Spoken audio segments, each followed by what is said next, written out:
जमात 10वीं के तमाम तलबा और तालिबात को मेरी तरफ से एक बार फिर खुशामदीद। कुछ मेरी ज़ाती मसरूफियात की बिना पर ये वीडियो क्लासेस कुछ दिनों के लिए रुक गई थी, जिसके लिए मैं माजरत ख्वाह हूँ।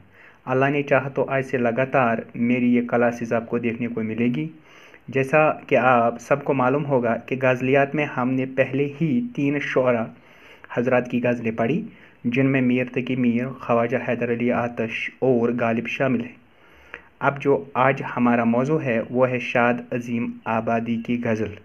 शाद अज़ीम आबादी की गज़ल जो है वो आप यहाँ से देख सकते हो। मैं पहले गज़ल पढ़ रहा हूँ। तमन्नाओं में उलझाया गया हूँ, खिलौने दे के बहलाया गया हूँ इस कोचह के हर ज़र्रा से आगा, उधर से मुद्दतों आया गया हूँ। दिले मुज़तर से पूछे रौनक के बज़म, मैं खुद आया नहीं लाया गया हूँ। न था मैं मोतिकद एजाज़ मई का, बड़ी मुश्किल से मनवाया गया हूँ। कुजा मैं और कुजा इशाद दुनिया, कहाँ से किस जगह लाया गया हूँ। पहले शेर की मैं तशर्री कर रहा हूँ। तमन्नाओं में उलझाया गया हूँ, खिलौने दे के बहलाया गया हूँ। शाद अज़ीम आबादी ने इस शेर में दुनिया की उलझनों को मौजू बनाया है और कहा है कि इस इंसान को या हर एक इंसान को इस दुनिया ने उलझाए रखा है। और किस में उलझाए रखा है? जैसे पहले ही है तमन्नाओं में, यानी इंसान की मुख्तलिफ़ ख्वाहिशात इसको उलझाए रखी हुई है इस दुनिया में। बिल्कुल उसी तरह जिस तरह एक बच्चे को उलझाया जाता है, जिस तरह एक बच्चे को बहलाया जाता है खिलौनों से, उसी तरह एक इंसान इस दुनिया में उलझा हुआ है मुख्तलिफ़ तमन्नाओं में, मुख्तलिफ़ ख्वाहिशात में। जिस तरह बच्चे को उलझाया जाता है खिलौनों में। जैसे जिस तरह एक बच्चा अपनी किसी मनपसंद खिलौने के लिए ज़िद करता है और जब उन्हें खिलौना मिलता है तो थोड़ी देर के लिए उसका दिल बहल जाता है, लेकिन इसके बाद फिर वही बेकरारी, फिर किसी दूसरे खिलौने की चाहत। इसी तरह इंसान उम्मीदों के बहलावे में अपनी ज़िंदगी के दिन पूरी करता है। हाँ, मैं फिर इस शेर की तशरीह कर रहा हूँ। तमन्नाओं में उलझाया गया हूँ, खिलौने देख के बहलाया गया हूँ। शायर इस शेर में कहता है कि इंसान को इस दुनिया में उलझाया गया है। किस में? तमन्नाओं में। यानी अल्लाह ताला ने इस इंसान को उलझाए रखा है इस दुनिया की मुख्तलिफ़ तमन्नाओं में, मुख्तलिफ़ ख्वाहिशात में। बिल्कुल उसी तरह जिस तरह एक बच्चे को उलझाया जाता है, एक बच्चे को बहलाया जाता है मुख्तलिफ़ खिलौनों से। दूसरी शेर की तशरीह।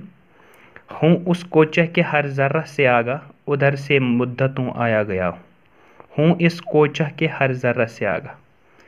इस कोचह यहाँ इशारा है दुनिया की ओर, यानी शायर ने दुनिया को तशब्बी दी है कोचे के साथ। यानी शायर के नज़दीक दुनिया की हैसियत एक कोचे की सी है। शायर कह रहा है कि इस दुनिया के एक एक ज़र्रे से, इस दुनिया की एक एक चीज़ से मैं आगाह हूँ। आगाह मतलब होता है वाकिफ़, यानी दुनिया की कोई भी ऐसी चीज़ नहीं है, इस दुनिया की कोई भी ऐसी चीज़ नहीं जिससे मैं वाकिफ़ नहीं हूँ। यानी मैं इस दुनिया के हर एक ज़र्रे से वाकिफ़ हूँ, क्योंकि इस दुनिया में मैं बहुत पहले आया गया हूँ। इधर से मुद्दतों आया गया हूँ, यानी बहुत पहले मैं इस दुनिया में आया हूँ और इस दुनिया के तजुर्बात ने मुझे इस दुनिया के एक एक ज़र्रे से, या ज़िंदगी के तजुर्बात ने मुझे इस दुनिया के एक एक ज़र्रे से वाकिफ़ कराया। तीसरा शेर है। दिले मुज़तर से पूछ ए रोने के बज़म, मैं खुद आया नहीं लाया गया हूँ। शायर कह रहा है कि इस दुनिया की रौनक के बज़म का मतलब होता है दुनिया की रौनक। लास्ट पे जो ये अंडरलाइन वर्ड है रौनक के बज़म, रौनक के बज़म का मतलब होता है दुनिया की रौनक। शायर कह रहा है कि इस दुनिया की रौनक आप मेरे बेकरार दिल से पूछिए। दिल मुज़तर का मतलब, जो पहले दो मुराकब अल्फाज है, दिल मुज़तर का मतलब होता है बेकरार दिल, और रौनक के बज़म का मतलब होता है दुनिया की महफिल, दुनिया की रौनक। शायर कह रहा है कि इस दुनिया की रौनक, जो लोग कह रहे हैं कि इस दुनिया में बहुत सारी रौनकें हैं या इस दुनिया में बहुत सी रौनक हैं, तो शायर कह रहा है कि इस दुनिया की रौनक आप मेरे इस बेकरार दिल से पूछिए। इस दुनिया में रौनक होने के बावजूद भी मेरा दिल बेकरार क्यों है? کیوں؟ نیچے دوسرے مصرے میں اس کا جواب ملتا ہے، میں خود آیا نہیں لایا گیا، کیونکہ میں بے قرار کیوں ہوں دنیا میں اتنی رونق ہونے کے باوجود بھی میں کیوں بے قرار؟ کیونکہ میں اصل میں اس دنیا میں نہیں آنا چاہتا تھا، بلکہ مجھے یہاں مجبوراً لایا گیا۔